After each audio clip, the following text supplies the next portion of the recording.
બોલો બા, ક્યાંથી આવ્યા છો? છોટાઉદેપુર કઠીવાળા. છોટાઉદેપુરથી આવ્યા છો. શું નામ તમારું? પ્રભાવતી. પ્રભાવતી બેન. હા. કેટલી ઉંમર તમારી?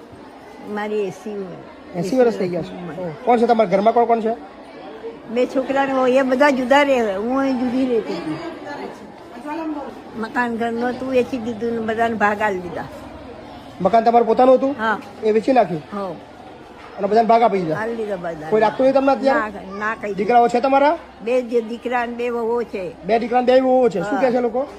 મોટો છોકરો એમ કે દારૂ પીને આવીને ગળું દબાવવા આવે, તારે જઈ જવું તઈ જતો રહે. અને નાનો છોકરો એમ કે તને લઈ જાઉંગા તો મારી બૈરો તો બાપની ઘેર જતી રહેગા. તો મેં કીધું મેં જ જતી રહું. હવે તમારા હસબન્ડ ક્યારે એક્સપાયર થઈ ગયા?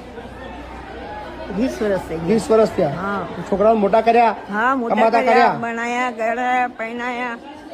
નાના છોકરાને મોટા કર્યા બધાને. છેલ્લે વૃદ્ધાશ્રમ રહેવું પડ્યું પણ તમારે? હા. કોઈ વાંધો નહીં, આરામથી રહો આપણે અહીંયા. હા ને, બધું ભૂલી જાઓ. બરાબર?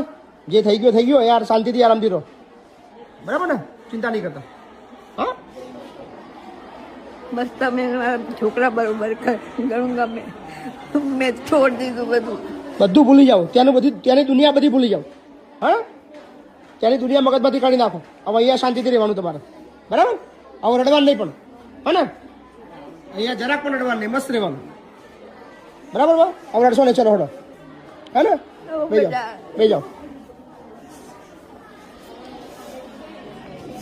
રડશો નહીં. હા, કોઈ દેશ બહાર નીકળી પેલા છોકરા કબજા વાગ્યા મને. કોઈ ચિંતા ના કરશો. હવે રડવાનું બંધ કરી દો. હા, હો હવે પતિ રડવાનું બધું ભૂલી જાઓ. હો. બરાબર ને?